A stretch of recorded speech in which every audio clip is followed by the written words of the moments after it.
Facebook চালাচ্ছিলাম, হঠাৎ তাসনিম খলিল নামের এই লোকটার প্রোফাইল আসলো।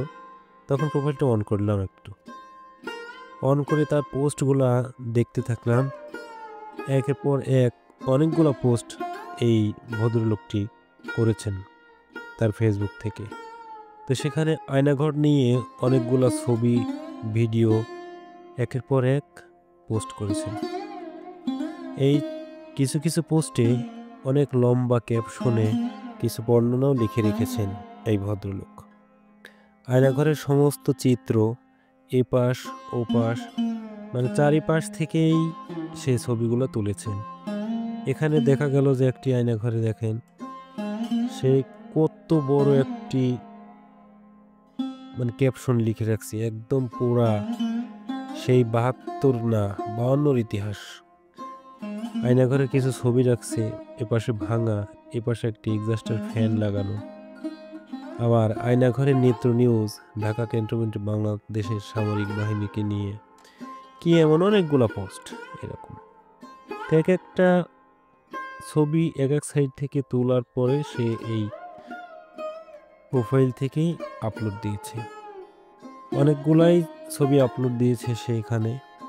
কত নম্বর সেল, ১৭ সালের সেল, অফিস ওআইসি, জেআইসি, কত রকম সেল যে এইখানে আছে সবগুলা সেলেরই সে ছবি তুলেছে এবং তার প্রোফাইলে দিয়েছে। তখন এভাবেই তার পোস্টগুলা দেখছিলাম। দেখার পরে অনেকগুলা পোস্ট দেখছি, আবার ফিরে আসছি। এই একটা দেখেন, বন্দিশালায় সরকার বিরোধী আটকে রেখে নির্যাতন করা হতো।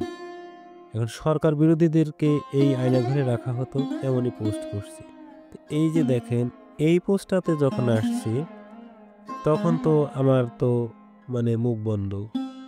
যেই না অন করছি, এখানে দেখেন একটা বোর্ড লাগানো, করোনা আইসোলেশন সেন্টার।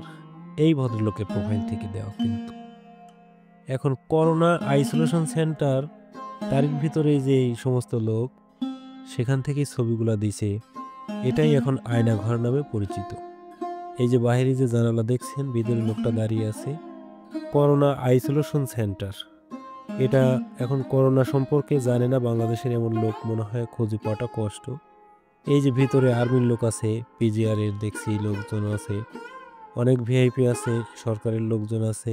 এই লোকটা এখানে দাঁড়িয়ে ছবিটা তুললো, তার মাথায় একটু কাজ করেনি যে আমি করোনা আইসোলেশন সেন্টারের সামনে ছবি তুলছি। তাহলে এটাকেই যখন আয়নাঘর বানাবে, কেন ওই করোনার সাইনবোর্ডটা ওখান থেকে তুলে ফেলেনি? একটার একটা ব্যাখ্যা আমার মাথায় যেটা আসে সেটা হচ্ছে, বর্তমান সরকারের দলে কোনো রাজনীতিবিদ নাই।